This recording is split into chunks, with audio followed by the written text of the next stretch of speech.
दूसरे को वजन नहीं लेते। जी, प्रारंभ करिए अशोक जी।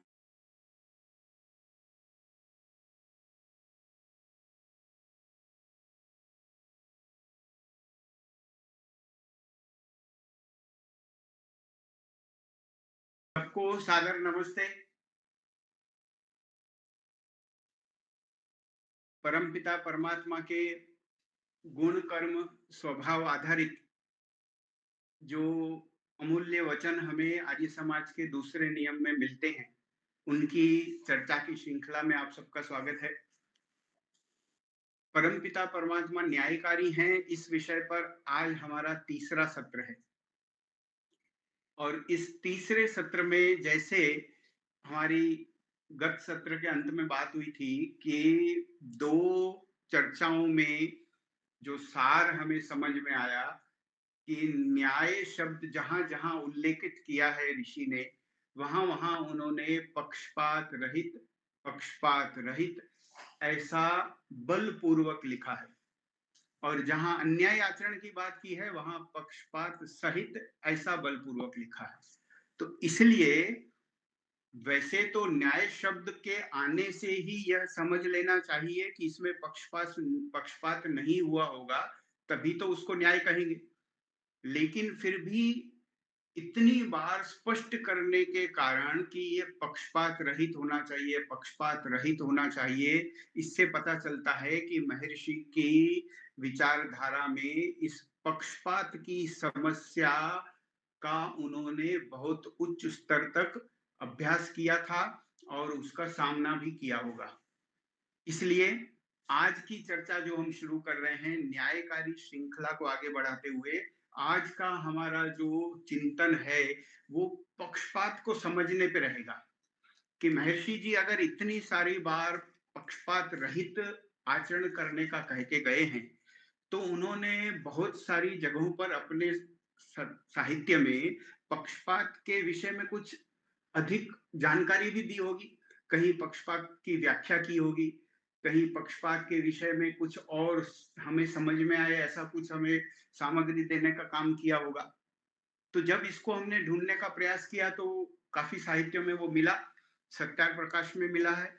और उसके साथ साथ दो एक शास्त्रार्थ जो महर्षि के हुए थे, उसमें भी हमें पक्षपात की चर्चा मिली, इसलिए वहां से भी हम कुछ देखेंगे। प्रयास हमारा ये रहेगा कि हमारा पक्षपात का चिंतन महर्षि के आध्यात्मिक दर्शन में समझ के फिर हमें इसे साहित्य में और अपने जीवन में भी समझना है, इसलिए इसका हम मनोवैज्ञानिक चिंतन भी करेंगे। वैसे तो जब भी पक्षपात शब्द की बात आती है तो सीधे सीधे लगता है कि ये कोई न्याय निर्णय के विषय की ही बात होगी, क्योंकि व्यक्ति पक्षपात तो न्याय करने में ही करता है। जब उसको ठीक ठीक बरतना होता है, तब वो अगर ठीक नहीं बरतता तो कहते हैं कि इसने निष्पक्ष काम नहीं किया, इसने पक्ष लिया इसका, ये पक्षपाती है। और अगर हम आपको ये कहें कि आप किसी छोटी सी पंचतंत्र जैसी या कोई भी ऐसी बच्चों वाली कहानी अगर याद कर पाए कि जिसमें किसी को न्याय करने को कहा गया था और उसने पक्षपात किया, बच्चों को भी पूछेंगे तो उनको भी ध्यान आ जाता है। छोटेपन से वह कहानी हमें बहुत सुनाई जाती है, निष्पक्षता, निर्लोभिता समझाने के लिए। अगर आपको इससे कुछ याद आता हो तो एक कहानी ऐसी बच्चों को बताई जाती कि देखिए, निष्पक्ष न्याय किसे कहते हैं। तो इसमें बताते हैं कि भाई देखो, दो बिल्लियां हैं और दो बिल्लियों को कुछ खाने को दिया गया और उन दोनों को लगा कि भाई ये देखो हमारे साथ अन्याय हो रहा। एक बिल्ली को लगा कि मुझे खाने को कम मिल रहा, दूसरी बिल्ली को लगे कि मुझे खाने को कम मिल रहा। तो उन्होंने सोचा कि चलो इसका न्याय करा लेते हैं। और न्याय कराने के लिए इन्होंने चुना किसको? इनको चुना। ये तो सुन रखी बंदर होगी को। सबने बात। तो हमारा एक प्रयास ये रहेगा कि हम जहां जहां पक्षपात की कहेंगे बात, तो ये वाले न्यायाधीश को भी याद करेंगे हम। कि इसने कैसा पक्षपात किया था, क्या ऐसा पक्षपात हमें देखने को मिलता है? क्या ऐसा पक्षपात हमारे साथ भी होता है जैसा इन्होंने 2 बिल्लियों के साथ किया? या हो सकता है कि कहीं हम ही इसके जैसा पक्षपात करते हों? कहीं हम ही व्यवहार करने में इसके जैसे बंदर बने होते हों और दूसरे जो बिल्ली टाइप के लोग हमसे न्याय कराने आते हों, उनके साथ हम पक्षपात कर देते हों। न्याय कराने ना भी आते हों, ऐसे व्यवहार करने आते हों और उनके साथ ऐसा व्यवहार हमारा होता हो, यह भी तो हो सकता है। तो इस उदाहरण को हम याद रखेंगे हमारी चर्चा में कि निष्पक्ष न्याय करने का जो काम है, वो इस घटना के साथ-साथ जोड़-जोड़ कर हम चर्चा में लाते रहेंगे। वैसे तो हम आपको एक बात बताएँ न्यायतंत्र की, न्यायालय की बात बताते हैं आपको। न्यायालय में न्यायाधीश के लिए एक नियम होता है। देखिए, न्यायाधीश वो व्यक्ति होता है, जिसका पूरे दिन काम ही न्याय करने का होता है। और जो समाज में व्यक्ति होते हैं, कोई बड़ा व्यक्ति, कोई सरपंच है, कोई मुखिया है, कोई घर का बड़ा है, कोई और बड़ा आदमी है, उसके पास तो कभी-कभी लोग ला जाते हैं कि भाई देखो, हम दोनों में ये झगड़ा हो गया, इसका न्याय कर दो। तो कभी-कभी आती है बात, लेकिन न्यायाधीश का तो ऐसा होता है कि पूरे दिन उसको न्याय ही करना है। उसके पास रोज 10, 20, 40, 50 केस होते हैं, बहुत सारे लोग आते रहते हैं और उसमें उनको निर्णय करना होता है कि इसमें ये निर्णय किया, इसमें ये निर्णय किया। वहां न्यायाधीशों के लिए एक नियम लागू होता है, उस नियम को हम आपके सामने आज की चर्चा में रखना चाहते हैं। वो नियम आज इसलिए प्रस्तुत है, आज की चर्चा से इसलिए सुसंगत है, क्योंकि वो नियम इतना गहरा है कि आगे चल के पक्षपात से शुरू होके आध्यात्म तक छूता है। न्यायाधीश लोगों को ये नियम लगाया जाता कि भैया देखना, तुम पूरा जीवन 25 साल 30 साल अपनी नौकरी में न्यायाधीश का काम करोगे, तो एक बात का ध्यान रखना कि कभी अगर अचानक तुम्हारे पास ऐसा केस आ जाए जिसमें तुम्हें पता चले कि इसका निर्णय करने से जो परिणाम आएगा, ये तो सीधे-सीधे मेरे साथ व्यक्तिगत जुड़ा हुआ है। जो 2 पक्षकार आए, उनमें से कोई एक पक्षकार मुझसे जुड़ा है या मेरे परिवार से जुड़ा है या मेरी मिल्कियत से जुड़ा है, मेरे सामाजिक और संबंधों से जुड़ा है। अगर तुम स्वयं इस केस के साथ किसी भी तरह से जुड़े हुए हो, तुम्हें वह केस प्रभावित कर रहा है, तो तुम वैसा केस नहीं चलाना, ऐसे केस का निर्णय नहीं करना। ऐसा न्यायाधीशों के लिए नियम होता है। इस नियम को इस बात से कहा जाता, जब न्यायाधीश पर यह नियम लगाया जाता, तो उसका एक लैटिन भाषा में एक स्लोगन बनाया गया है, एक नियम बनाया गया है। लैटिन भाषा में इसको इस तरह से कहा जाता, जो आपको स्क्रीन में दिख रही बात, नेमो जुडेक्स इन कौसा स्वा। यह भाषा तो अभी हमारे काम की नहीं है। मुख्य जो हमें बात देखनी है, वो ये देखनी है कि न्यायाधीश पे ये नियम लगाया गया है। कोई व्यक्ति अपने ही मामले में न्यायाधीश नहीं हो सकता, ऐसा न्यायाधीश पे नियम लगा हुआ है। अब आप मुझे ये बताइए कि ये नियम वाजिब है, जरूरी है या नहीं है? आप विचार करिए कि न्यायाधीश को कहा गया कि भाई तुम अपने ही मामले में कहीं जज मत बन जाना। अपने ही मामले में अगर तुम जज बनोगे, तो अगर तुम न्याय करोगे भी, तो भी सबको लगेगा कि तुमने अन्याय किया है। ऐसा होगा ना? क्योंकि मैंने न्याय किया है उतना पर्याप्त नहीं है, मैंने न्याय किया है ऐसा दुनिया को लगना भी चाहिए कि इसने न्याय किया है। इसलिए a person deciding a case must be impartial and unbiased.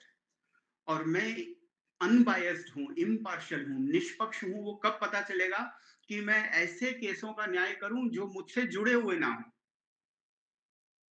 जिनसे मैं प्रभावित ना हूं। कोई मेरे परिवार का ही व्यक्ति मेरे सामने आ जाए, कह दे कि भाई जज साहब ये मेरा निर्णय कर दो, तुम कहेंगे भैया तुम किसी और न्यायालय में जाओ, हम लिख के दे देंगे कि भाई यह केस कहीं और भेजा जाए, ये तो हमसे जुड़ा हुआ व्यक्ति है। हम अगर न्याय भी करेंगे तो दुनिया मानेगी नहीं, दुनिया सोचेगी कि भाई हमने कुछ गड़बड़ की है इसमें। इसलिए यह नियम लागू होता है कि आप अपने ही केस में काम नहीं करेंगे, खुद प्रभावित हैं वैसा निर्णय नहीं करेंगे। अब आप मुझे ये बताओ, आपका हमारा जो जीवन है, जो महर्षि दयानंद न्याय करने की बात करते हैं, उस न्याय निर्णय में जितना भी न्याय आपको करना है, उस सभी किस्सों में तो आप खुद जुड़े हुए होते हैं। जैसे आप कहते हो कि भाई देखो, एक व्यापारी सही सही तोले, कम तोल के न देवे, न्याय से वर्ते। तो जब वो तोलता है तो तब तो वो अगर न्यायाधीश है तो वो उसका सीधा निर्णय उसी को जाके प्रभावित करने वाला है। अगर गड़बड़ तोलता है तो लाभ उसे होने वाला। तो वह व्यापारी जब न्याय करने बैठे और वो जो जज साहब जब न्याय कर रहे थे, उनको कहा गया कि जिसमें तुम हो उसमें बैठना भी मत, वो काम नहीं करना।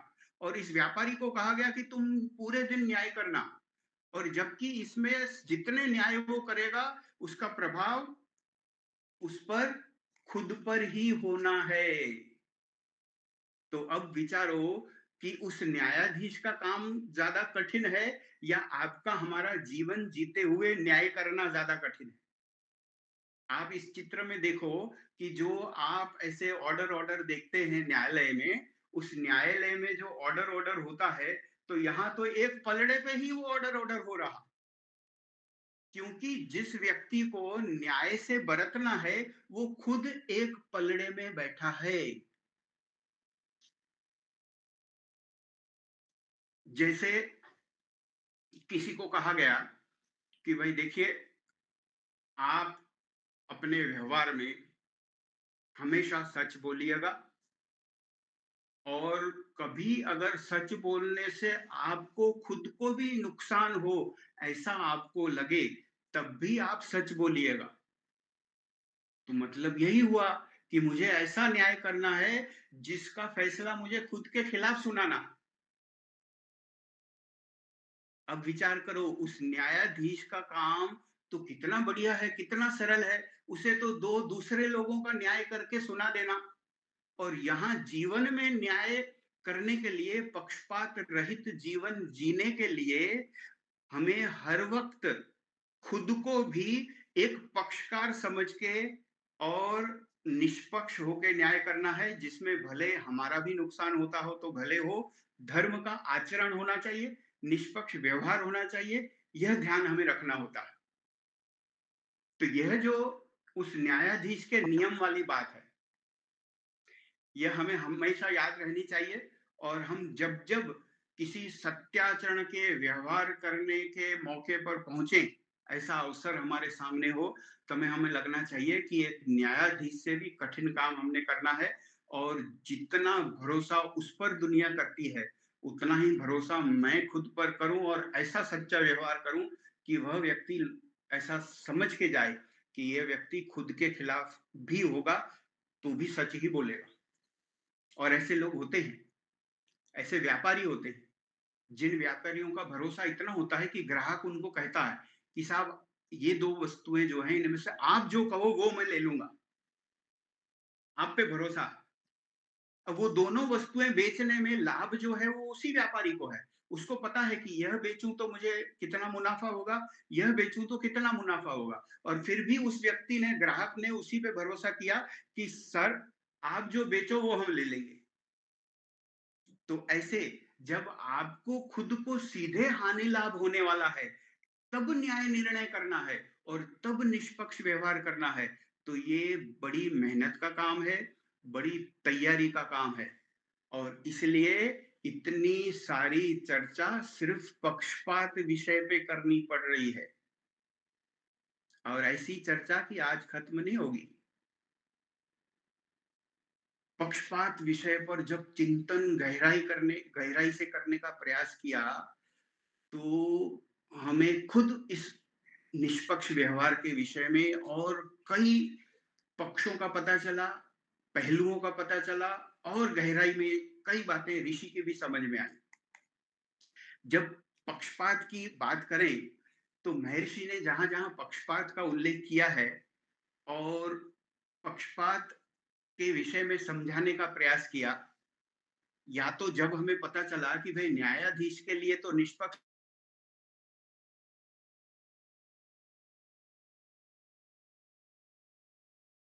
तो ऐसा ऋषि भी तो मानते होंगे। ऋषि ने कभी ऐसा कहा कि भाई दुनियादारी वाले लोगों के लिए निष्पक्ष रहने में थोड़ी कहीं मुश्किल हो सकती है? क्या ऐसा ऋषि मानते थे? वो तो सन्यासी थे। उनको हमारी समस्या का पता होगा कि दुनियादारी के साथ साथ निष्पक्ष रहना बड़ा सरल नहीं है। तो धीरे धीरे हम देखें, तो ढूंढते ढूंढते महर्षि ने एक जगह लिखा है, ऐसा हमें मिला। महर्षि ने कहा है कि निष्पक्ष व्यवहार सरल नहीं है, दुष्कर है। दुष्कर माने दुभर, डिफिकल्ट। और किसके लिए डिफिकल्ट बोला है, आपको शायद पढ़ के थोड़ा अच्छा लगेगा, खुशी होगी।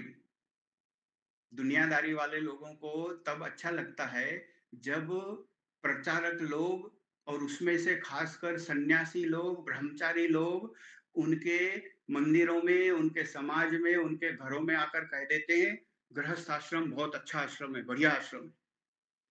तो गृहस्थी बड़ा खुश हो जाता कि देखो ये सन्यासी है, वानप्रस्थी है, ब्रह्मचारी है, लेकिन कौन सा आश्रम अच्छा बता रहा? गृहस्थियों का आश्रम अच्छा बता रहा, तो उसे अच्छा लगता।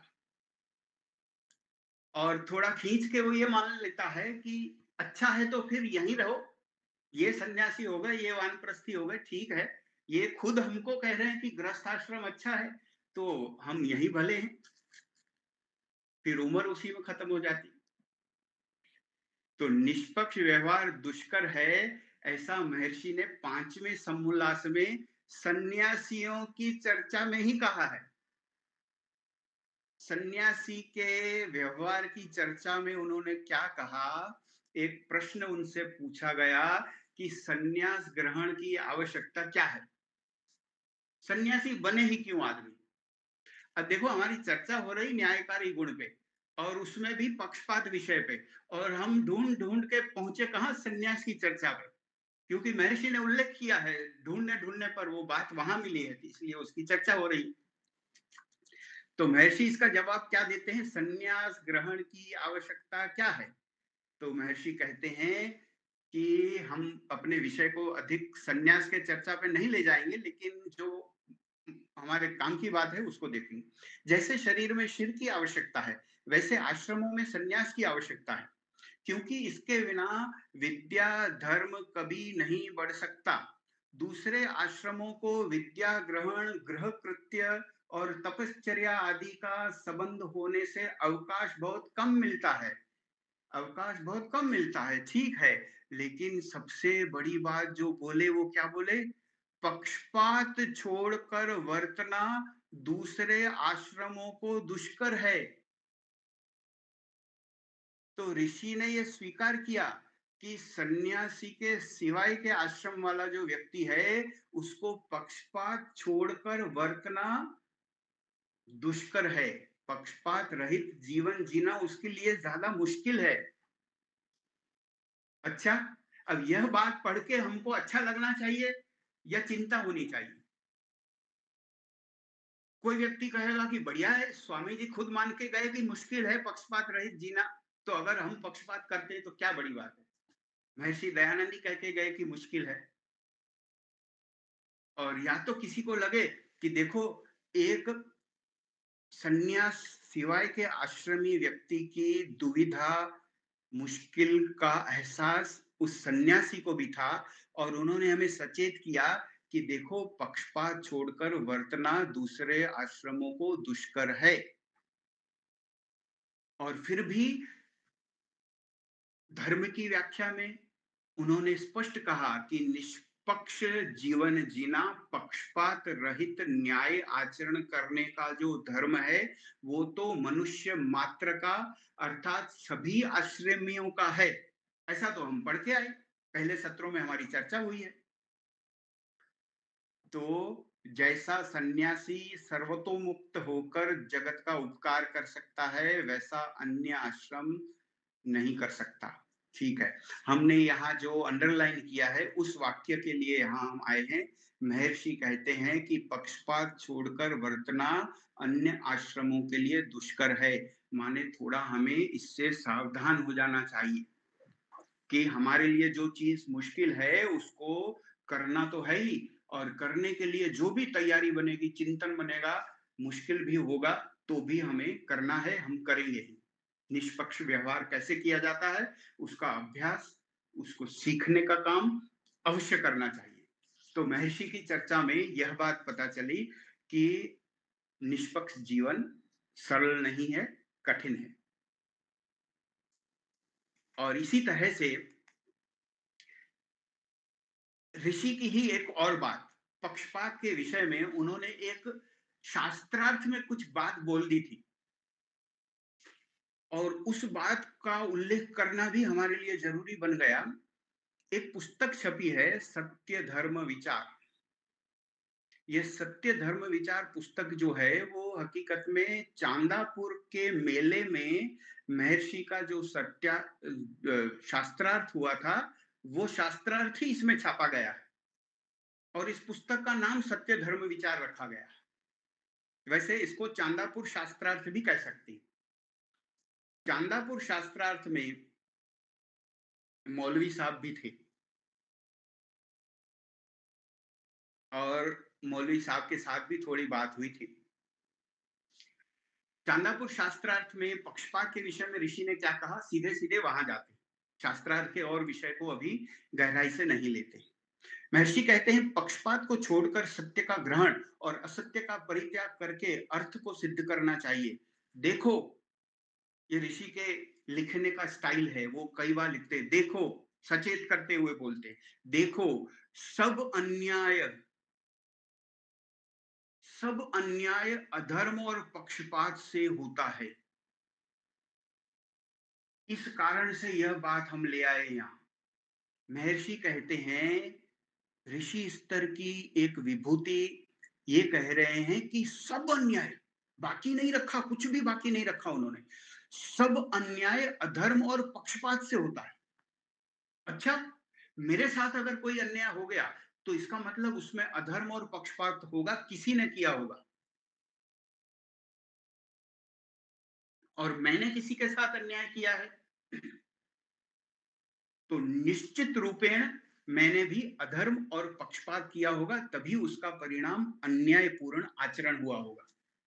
सब अन्याय अधर्म और पक्षपात से होता है, सब अन्याय, कुछ बाकी नहीं है।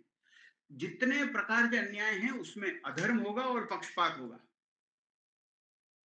इस कारण हम यहां आए हैं। उसका जो आगे उदाहरण है वो इस वचन को यहां लाए हैं, इसलिए पढ़ लेते हैं।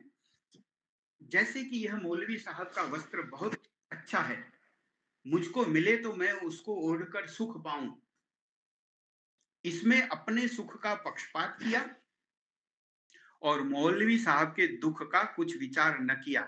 इसी प्रकार पक्षपात से ही नित्य अधर्म होता है। एक उदाहरण मात्र है।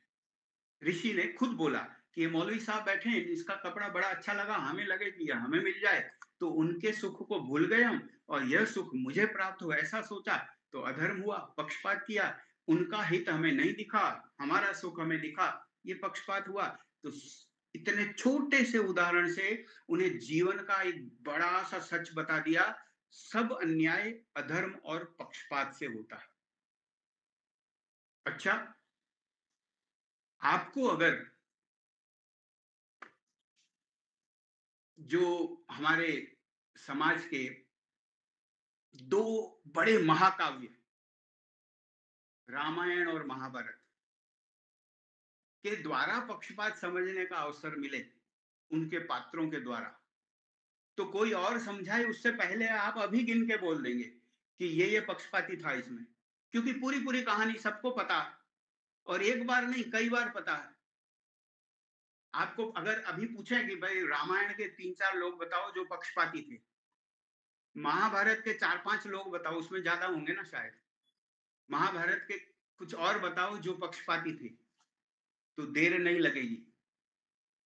और हो सकता है कि एक पक्षपाती व्यक्ति की विचारधारा कैसी होती है, उसका मनोविज्ञान क्या होता है, यह समझने में भी हमें इन कहानियों से मदद मिल जाए कि पक्षपाती ऐसा होता है। तो हमने विचार किया कि चलो हमारी चर्चा में इसको भी ले आते हैं, रामायण के कुछ पात्रों को ले आते हैं और महाभारत के कुछ पात्रों को ले आते हैं। जैसे वो बंदर साहब को हम बिठा के आए हैं, जो जज बने हुए हैं 2 बिल्लियों के, उनको बार-बार हम लाएँगे अपनी चर्चा में जब पक्षपात को समझेंगे। वैसे हम इन पात्रों को भी कभी-कभी लाएँगे। पक्षपात के आध्यात्म की भी बात करेंगे और बाद में पक्षपात के मनोविज्ञान की भी बात करेंगे। तो रामायण और महाभारत के पात्रों को चलो कहानी की तरह देखने जाते हैं। आपको रामायण में और महाभारत में जब प्रश्नावली पूछी जाए और जिसमें ज्यादा मिलते हैं पक्षपाती लोग, पहले उस कथा की बात करते हैं, महाभारत की बात करते हैं। तो महाभारत में जब आपको पूछा जाए कि कौन था महापक्षपाती, तो आपको सबसे पहले किसकी याद आती है? शकुनी इन्हीं की आती है, है ना। धृतराष्ट्र की। शकुन हाँ धृतराष्ट्र। धृतराष्ट्र की और भी हैं, पीछे आ रहे हैं, कई बैठे हैं। और धृतराष्ट्र तो इतने प्रचलित हैं कि जब कोई व्यक्ति मोहांध होकर, मोह में आकर पक्षपात करता, तो व्यक्ति भाषा में ही कह देते ये तो धृतराष्ट्र है। इसके अलावा कुछ बोलना भी नहीं पड़ता। ये अगर कह दें कि ये तो धृतराष्ट्र है, मतलब बाकी सब कुछ समझ लेने वाला होता कि अवश्य में इस व्यक्ति ने पक्षपात किया होगा, अपने किसी व्यक्ति को लाभ पहुंचाने के लिए, बच्चे को, भतीजे को, परिवार वाले को लाभ पहुंचाने के लिए, अधिक सुख दिलाने के लिए किसी का हक मारा होगा, ऐसा कोई निर्णय किया होगा, इसलिए इसको कह रहे हैं कि यह धृतराष्ट्र है। तो धृतराष्ट्र जो है वो पक्षपाती था। इसके कारण हम देखेंगे, आध्यात्मिक कारण क्या थे, मनोवैज्ञानिक कारण क्या थे, इसको समझेंगे। और इतना कठिन भी नहीं है, आप भी समझ गए होंगे कि इसने क्यों किया इतना इतना पक्षपात। बहुत आपने कहानी सुनी है। तो एक तो धृतराष्ट्र के पक्षपात को देखें, अन्यायकारी व्यक्ति। और ऐसे ही दूसरा महान पक्षपाती पात्र जो आपको महाभारत में मिलता है, वो मिलता है दुर्योधन। धृतराष्ट्र जिसके मोह में आकर, मोहांध होकर सबके साथ अन्याय करने को तुल गए थे, वो दुर्योधन। ठीक है, चलिए फिर और कोई पक्षपाती व्यक्ति महाभारत का, आप इनको पक्षपाती मानते हैं कि नहीं मानते?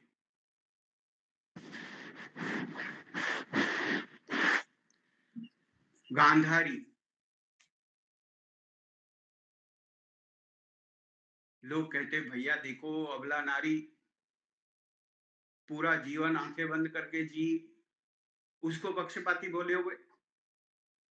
भाई देखो, अधर्म और अन्याय किया, उसमें भाग लिया, अपने बेटे को सब कुछ दिलाने के लिए धृतराष्ट्र के साथ रहे, उसमें साथ दिया, विरोध भी नहीं किया। तो क्या इनकी प्रेरणा के बगैर ये सब कुछ अशक्य, सब कुछ शक्य हो सकता है? कि गांधारी जी ने अगर चाहा होता कि ये बंद करो सब कुछ, निष्पक्ष जीवन जियो, नहीं चाहिए मेरे बेटों के लिए ये सब। वो तो दुर्योधन को बड़ा प्रिय समझ के और उनके लिए ही पूरा जीवन जीती थी। जब देखो तब दुर्योधन के हक और उसके इच्छाओं को पूर्ति करने के लिए बातें करती थी गांधारी। जी हाँ, यह भी एक पक्षपाती पात्र माना जाएगा। हम साहित्य या कहानी की बात नहीं करेंगे, हमें तो पक्षपात की मानसिकता समझनी है उसके लिए। और इनको तो कौन भूल सकता है? शकुनी, जिन्होंने प्रतिशोध, स्वार्थ और पूरे खानदान को मलियामेट कर देने का जो उनका विचार था, उस विचार से उन्होंने जो करना चाहा वो करके दिखाया, खत्म कर दिया। और इतना दुष्ट बुद्धि व्यक्ति, इतना चालबाज आदमी कि इसके कहे से ही पूरा काम करने वाले लोग, दुर्योधन के तो ये बहुत बड़े सलाहकार थे। तो इनका पक्षपात, इनके किए पे तो बाद में बात होगी ही। इनको पक्षपाती बोले या ना बोले,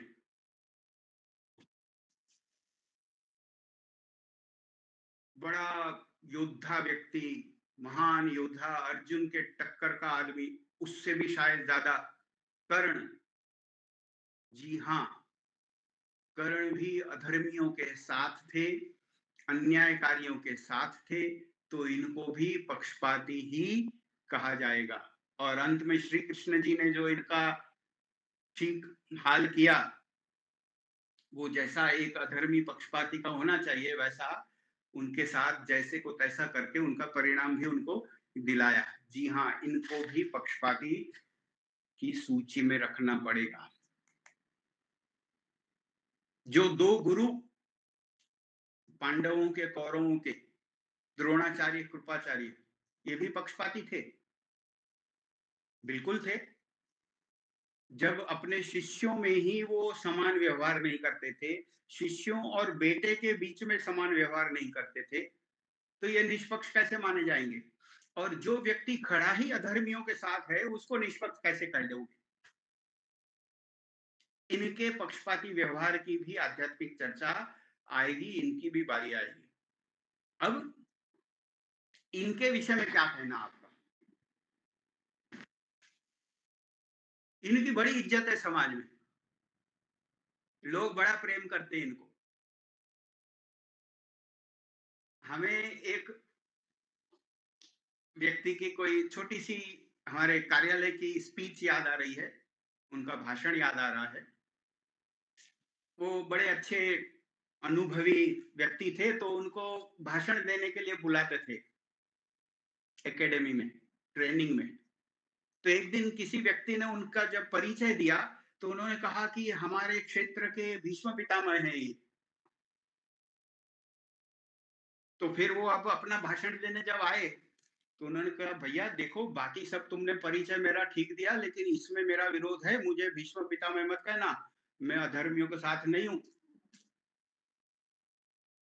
और मैं पक्षपाती नहीं हूं उसके जैसा। ये 25 साल पहले हमने सुनी थी, तो हमें बड़ा अच्छा लगा कि देखो, जो बड़ा प्रचलित पात्र है, लोग बोलते हैं भीष्म प्रतिज्ञा, अखंड ब्रह्मचारी, और पता नहीं क्या क्या बल उनमें बताते थे। अरे भैया, तुम्हारी शक्तियां तुम्हारे घर रखो, धर्म के जब काम में नहीं आए तुम, तो किस काम के समाज के?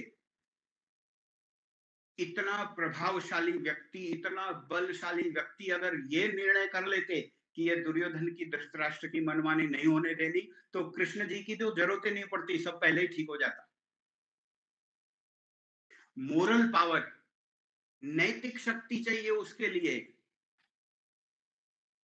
आप कोई ऐसा निर्णय लें धर्म करने के लिए, न्याय करने के लिए, जिसके कारण आपकी गद्दी ही चली जाए, आपकी नौकरी ही चली जाए, आपका पद ही चला जाए, तो कहेंगे कि भाई धर्म आचरण किया। और इन्होंने नहीं छोड़ी, इनको प्रतिज्ञा प्यारी थी, अपना नाम प्यारा था, अपना वंश प्यारा था, तो उस कारण पक्ष को पकड़े रखे, धर्म धर्म का विचार छोड़ के, और भयंकर पक्षपाती बने, सामान्य नहीं, भयंकर पक्षपाती। तो इनको भी पक्षपातियों में रखेंगे। एक बात याद रखनी है कि कई बार ऊपर से बड़े भले दिखते लोग, बढ़िया नाम रखने वाले समाज में लोग भी कई अपने व्यवहारों में पक्षपाती होते हैं।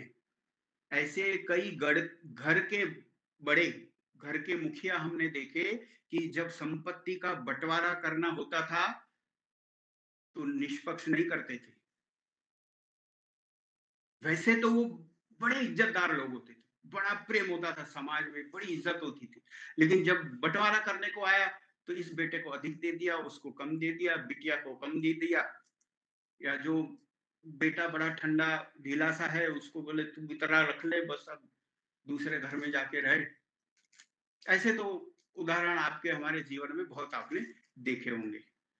तो पक्षपात जो है वो तो किसी भी स्तर पे बैठे हुए व्यक्ति के लेवल पे अगर किया गया है तो वो पक्षपात ही है, अधर्म ही है, उसको वो ही कहा जाएगा। तो महाभारत के इन पात्रों की हमने बात की, ये सबके सब पात्र इस तरह से हमारे सामने हैं और इन सबके पक्षपाती व्यवहार का विश्लेषण आप अपने चिंतन में भी कर सकते हैं। और हम जब इनकी बात पर आएंगे कि ऐसा पक्षपाती व्यक्ति कब बनता है। आप और हम तो महाभारत के पात्र नहीं हैं, लेकिन छोटी छोटा महाभारत रामायण तो सबके जीवन में चलता रहता है। एक नहीं कई सारे चल रहे होते हैं, किसी का साथ ये चल रहा, किसी के साथ वो चल रहा, तो वहां हम कहीं इनकी जगह पे तो नहीं बैठे हुए हैं, यह सोचना है। और दूसरा यह भी सोचना है कि कहीं इनके जैसा कोई व्यक्ति तो हमारे आसपास नहीं बैठा। यही तो सीख लेनी होती है रामायण महाभारत से। क्या आपके आसपास कोई शकुनी है? क्या आपके आसपास कोई धृतराष्ट्र है जिससे आपको बचना है, जिसके अधीन नहीं होना है, अपना जीवन कैसे जीना है उसका निर्णय करना है? अगर कोई शकुनी है तो उसकी बात में नहीं आना है। तो महाभारत के पक्षपाती पात्रों को इस तरह से सूचित करके आगे हम बात करते हैं रामायण के पक्षपातियों की। तो इसमें सबसे पहला नंबर किसको देंगे आप? रामायण के पक्षपातियों में सबसे ऊंचा नंबर किसका आएगा? कैकई। कैकई का आएगा। अच्छा, तो यहाँ तो जोड़ी बैठी है, यहाँ तो कैकई भी बैठी है और कैकई की सलाहकार मंथरा बैठी है। तो किसके नंबर ज्यादा है? मंथरा के जाता है। मंथरा के ज्यादा है। अच्छा, कैकई और मंथरा अगर किसी के जीवन में है, किसी के परिवार में है, तो भगवान ही बचाए। आप विचार करके देख लेना कि क्या आपके जीवन के साथ जिन लोगों का व्यवहार है, आपके जीवन पर जिन लोगों का प्रभाव है, उनमें से कोई ऐसा व्यवहार करने वाला तो नहीं है? उनमें से कोई कैकई तो नहीं? आवश्यक नहीं कि वो स्त्री ही हो, यह बात भी हमने समझनी है। ये तो उस कहानी में स्त्री थी, लेकिन कोई पुरुष भी कैकई हो सकता है। क्या आपके हमारे जीवन में सामाजिक, पारिवारिक, व्यक्तिगत संबंधों में, बातचीत में, व्यवहार में कहीं कोई मंथरा जैसा व्यक्ति तो नहीं? कोई मंथरा जैसा पुरुष, कोई मंथरा जैसी स्त्री तो नहीं? और भयंकर दुर्भाग्यशाली होगा वो मनुष्य जिसमें ये दोनों होंगी, कैकई भी और मंथरा भी। कोई दुष्ट व्यक्ति भी और उस दुष्ट व्यक्ति का उससे भी दुष्ट सलाहकार भी। इनकी पहचान करना जरूरी है। ये रामायण महाभारत यही सीख देते हैं कि भाई देखो ऐसे ऐसे पक्षपाती लोग होते हैं, इनसे दूरी नहीं बनाओगे, उपेक्षा नहीं करोगे तो उनके ग्रास ही बनना पड़ेगा, इनका शिकार ही होना पड़ेगा। इनकी योजनाओं को सफल नहीं होने देना है। जैसे हमने आपको कहा कि अगर हमारे जीवन में कहीं है कि कई मंथरा है, तो बड़ी बड़ी मुश्किल अवस्था होती है उस व्यक्ति की। और सबसे मुश्किल तब होती है जब कोई जोड़ी आपके परिवार को संतप्त करती हो अपनी चालों से, अपने दुष्ट कार्यों से, और आप निर्णय न कर पाए कि इसमें कैकई कौन है और मंथरा कौन है। सबसे भयंकर जोड़ी वो होती है। वो आपस में आपको दिखाएंगे भी नहीं कौन किसका सलाहकार है। कभी आप दर्शन नहीं देंगे कि कौन कैसा व्यवहार करता है। बार बार बढ़िया अच्छे बनेंगे। ये जितने आपको सीरियल देखने को मिलते हैं पारिवारिक, उसमें आपको अधिक से अधिक ऐसे ही पात्र मिलते हैं।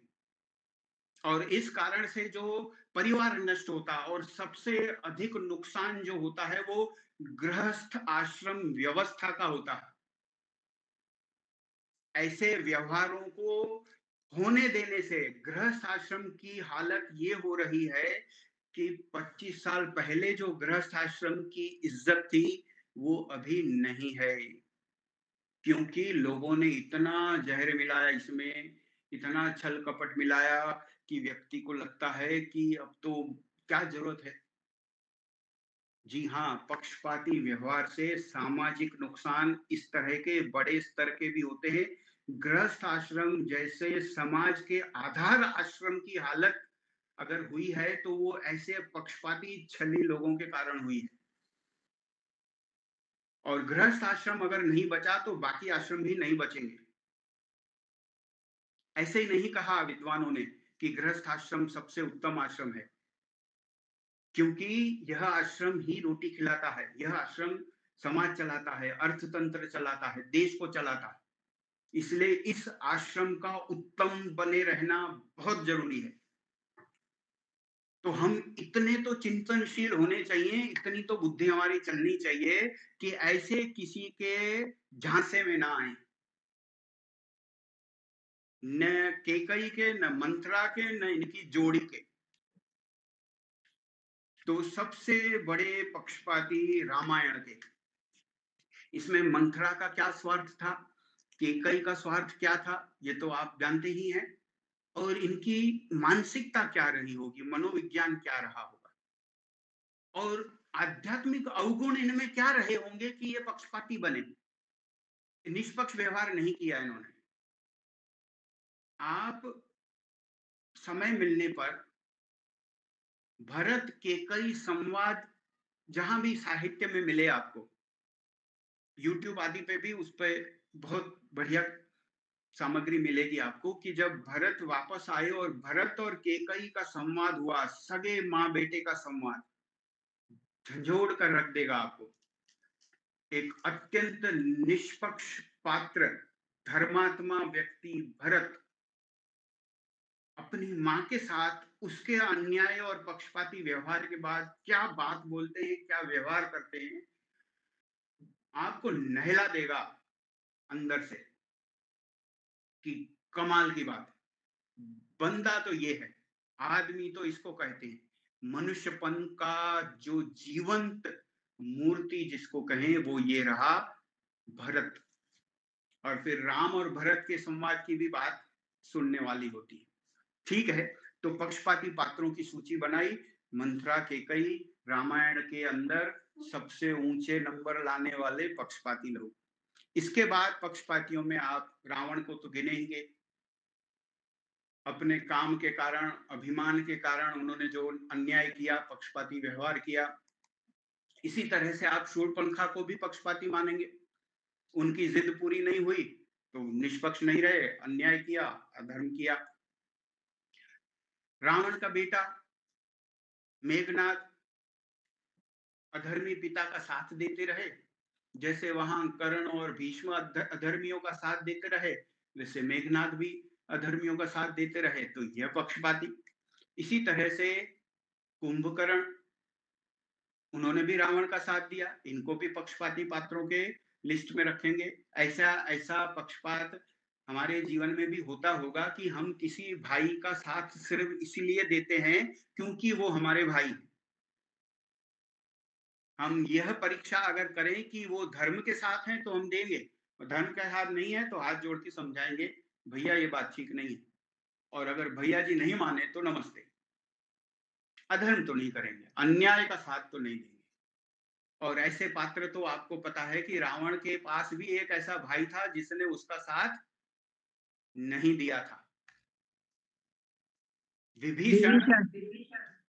के पास नैतिक शक्ति कुंभकर्ण से ज्यादा थी और उन्होंने अधर्म का साथ नहीं दिया, राम का साथ दिया, हनुमान जी के साथ संवाद किया और बहुत अच्छे काम किए वहां।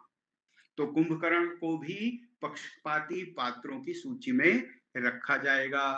और रामायण का यह पात्र देख लीजिए, इनको पक्षपाती कहें या ना कहें, इनके लिए भी बड़ी सहानुभूति है समाज में। अच्छे पात्र हैं रामायण के।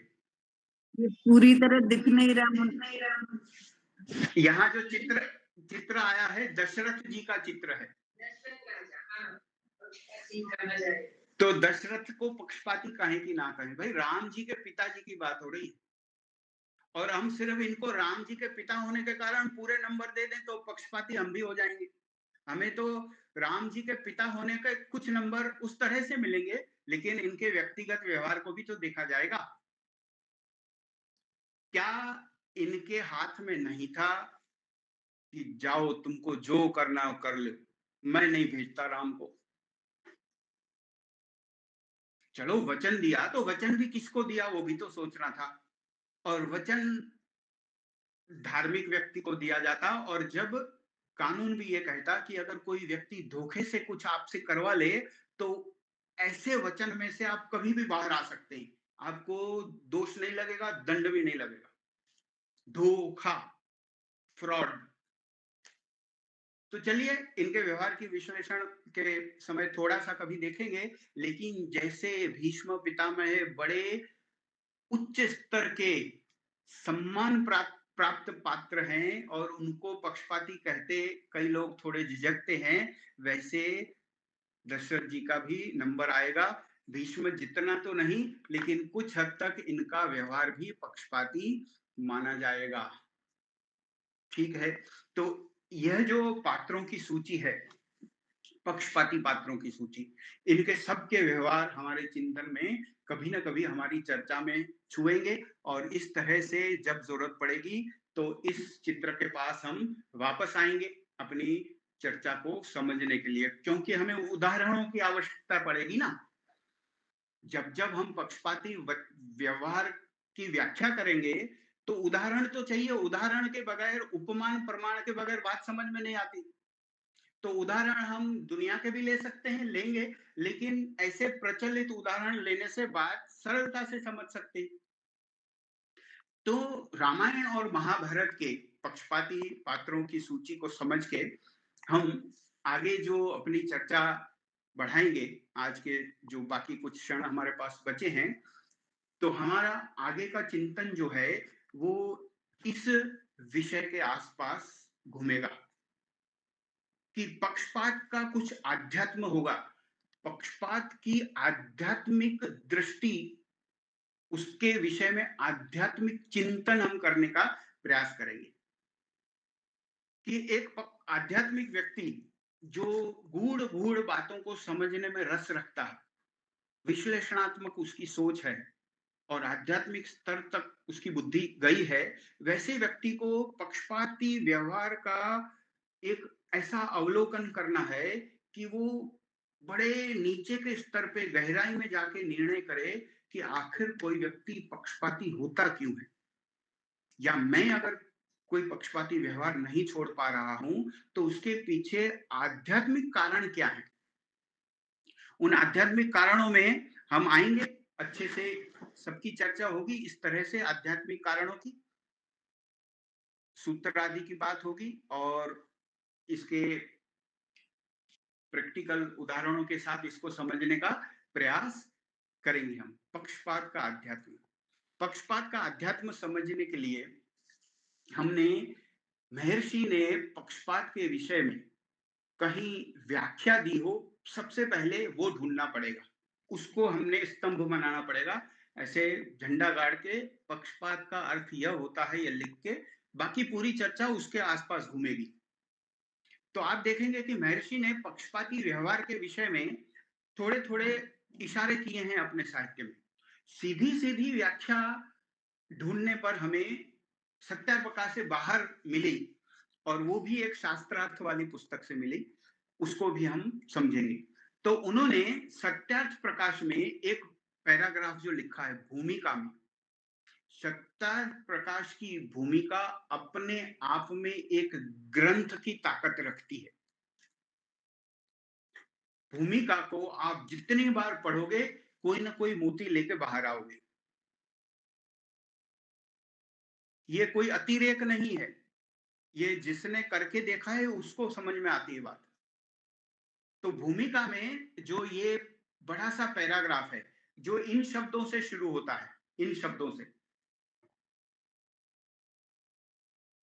मेरा इस ग्रंथ के बनाने का प्रयोजन, इन शब्दों से जो पैराग्राफ शुरू होता है उसको आप कई बार पढ़ लेना। तो उसमें से अभी हम पूरा नहीं पढ़ते, हमें दो वस्तुएं लेनी है। उसमें से एक वस्तु है, जो मनुष्य पक्षपाती होता है वो कैसा होता है, यह बताया है ऋषि ने। इसको बड़े में भी देखेंगे अभी हम। जो मनुष्य पक्षपाती होता है वह अपने असत्य को भी सत्य और दूसरे विरोधी मत वाले के सत्य को भी असत्य सिद्ध करने में प्रवृत्त रहता है, इसलिए वह सत्य मत को प्राप्त नहीं हो सकता। यहां हमें पक्षपात की व्याख्या तो नहीं मिली, लेकिन यह कह सकते हैं कि पक्षपाती व्यक्ति कैसा होता है, उसका व्यवहार क्या होता है, वो पता चल रहा। और इसी तरह से दूसरी बात जो है, यद्यपि मनुष्य का आत्मा सत्य असत्य का जानने हारा है, तथापि अपने प्रयोजन की सिद्धि, हठ, दुराग्रह और अविद्या आदि दोषों से सत्य को छोड़ असत्य पर झुक जाता है। यहां भी हमने विज्ञान पकड़ने का प्रयास किया कि जो ऊपर पक्षपाती व्यक्ति का व्यवहार होता है वो क्यों ऐसा होता है, उसका कारण नीचे समझ में आता। तो दो वचन जो हमें भूमिका से मिले, एक तो जो व्यक्ति पक्षपाती होता है वो कैसा होता है, यह वचन। जो मनुष्य पक्षपाती होता है वह अपने असत्य को भी सत्य, दूसरे विरोधी मत वाले सत्य को भी असत्य सिद्ध करने में प्रवृत्त रहता है। तो एक तरह से आप इसी को उठा के पक्षपात की व्याख्या बना सकते हैं। क्योंकि अगर ऋषि कहते हैं कि पक्षपाती व्यक्ति ऐसा होता है, तो मतलब ये हुआ कि जो अपने झूठ को सच बनाए, दूसरे के सच को झूठ बनाए, तो यह जो बनाने का काम है यह पक्षपात है। और इसमें दूरी क्या है, नींव क्या है, वो है सच और झूठ। और दूसरी धुरी है अपने और उसके, अपने और उसके का भेद। मेरा झूठ सच, तुम्हारा सच झूठ। तो जो मेरा और तुम्हारा का भेद है, यह दो खंबे हैं और बाकी सत्य और असत्य। इस तरह से पक्षपाती व्यवहार को समझना है। पक्षपाती व्यक्ति यही करता रहता है, प्रवृत्त रहता है, इसलिए वह सत्य मत को प्राप्त नहीं हो सकता, उसको सच नहीं मिलेगा। वो पक्षपात करेगा, अधर्म कमाएगा, अन्याय करेगा, पाप ले जाएगा, ये तो नुकसान उसको है ही है। और सबसे बड़ा नुकसान उसको यह है कि सत्य का लक्ष्य नहीं मिलेगा, उसको सत्य के मार्ग में आगे नहीं बढ़ पाएगा। यह जो चीज है, ये पक्षपात की व्याख्या देने के लिए हम इसका प्रयोग कर सकते हैं। आगे हम इस बात से अपनी चर्चा आगे बढ़ाएंगे। मनुष्य का आत्मा, ये तो जो व्याख्या है उसको हमने देखा है, जो अभी चर्चा की उसको फिर से अलग करके लिखा गया है। और जो आगे हम देखेंगे,